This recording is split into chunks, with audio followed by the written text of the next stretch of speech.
You're welcome to today's lesson. In this lesson, we'll be considering the three ways or three methods in which we would be able to link our JavaScript files to our HTML file. I am Asante Patrick role model, and I'll be your facilitator for this lesson. Let's continue. In our previous video, we created root console as our root directory. Inside of root console, we had test site created. Inside of test site, we have HTML, images, script, and styles. Inside of HTML, we have CSS, index.html, and social. For the sake of this study, we'll be using index.html as our file. So let's go inside of that. Inside of that, this is what we have. We have practical aspect, and I'm learning web design with Rose Consult. Is that also? That's fine. So let's view it in our browser and see if everything is working. Perfectly working, right? So that's fine. Now we'll consider the first method. The first way is using the script element. And this script element will be inside of our body element. Don't forget this, our body element, and its ending tag is here. You get it?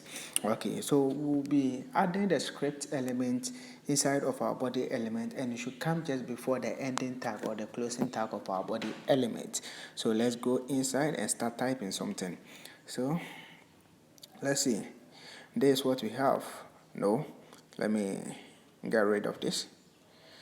Then we'll start up freshly. Okay, so we'll be using this. Okay, so that's fine. Let's get back, then you understand better. Okay, so we have the script element. You can see we have script, and its closing tag is also here. Between them, we have an alert. An alert is just a function, and we'll be using this in this tutorial. So the alert is just a function that pops up message to the user before the real content, in this case practical aspect, and I'm learning web design with Rose Consult will come. You get it?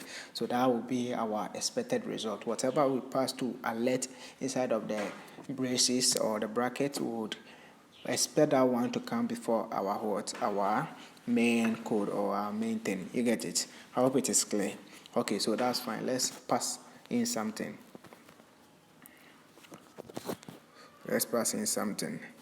Because we are passing in a string, we will be using this. Don't worry, if you don't understand string, you will get it better later on. So we will write, hey, what's up? Hey, then what? What's up? To the user, hey, what's up? I think I will need this. Okay, so our expected output is we should get hey, what's up pop up to the user before the user receives or views the main content. Let's see if it works. Bam. So we have hey, what's up. Then when you click OK, you have practical aspect. I'm learning web design with Rose Consult as the main code or the main thing the user is about viewing. You get it? So that's the first method. The first method requires that we use the script element inside of our body element. You get it? We use the script element inside of our body element, and it should come just before the closing tag of the body element. Thank you. So let's consider the second method. In this second method, we would be using the same script element. So let me cut this thing off.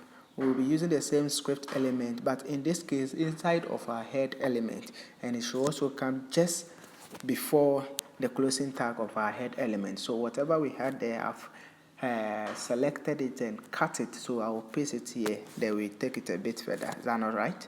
That's fine. So let's see.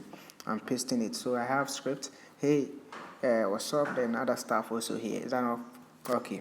So that's it. Let's view it and see if it works in this case. So we are still expecting hey, what's up to pop up to the user before the main content also that comes.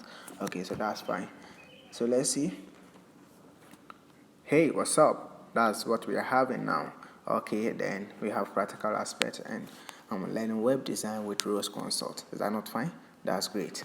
Okay, so that's basically the two methods. The first method, we inserted a script element and its content inside of our body element. In the second method, we are inserting it inside of what? Our head element. You get it? So we'll consider the third method. The third method requires us to, the third method requires us to write an external JavaScript file and link it to our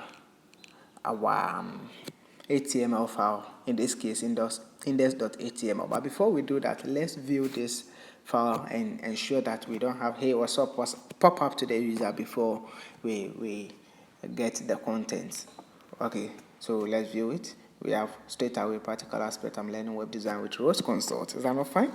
That's great. Okay, so let's go back. Then we'll rewrite a code, an external JavaScript code, and come and link it here for a better understanding. So let's go back. So we'll go into our script folder. Then we have script.js. This is the file that we will want to use. You get it? So in this file, we have document.write. Then inside of it, we have Rose Consult is the best. You should know document.write is also another function that you will love using a lot. It adds something, it adds a content to the document that you already have, and you get it. So that's why we have document.write. You write something and add it to the document. So in this case, we will have Rose Consult is the best added to whatever that we have in our HTML file after linking. Then we want to alert this or pop up this message to the user. You really wanna know the three methods. There's just something to ask the user that, oh, in fact, you are here and you want to know the three methods that we use to link JavaScript files to HTML file. So that's basically that. For this file, it doesn't have any communication with our HTML file, so we have to ensure that we provide a communication for it. Is that not so? Okay, so let's go back to our HTML file. Then we have index.html. In this case, we'll be using the script element, but with an attribute called the source attribute, of which I am 100% sure that you are already aware of. So let's take it a bit further here. So we will be inserting this just before our closing tag of the body element, just before our closing tag of the body element. So what do we need here? We said we need the script element, and also then we will need a source attribute, and the source is src. Hey Jack, stop this, src. Then we will equate that to what? We will equate it to, honorable, come back. We will equate it to, what is this? We will equate that one to, don't forget the source is just the path where our file is located. Okay, we'll equate it to this guy. Okay, so now we are inside of what? Our HTML folder. Is that all right? We'll have to come out with what? 2 dots, 1, 2, then this, a backslash. Then we go inside of what? Our script folder. So we have script. Let me take this and add S.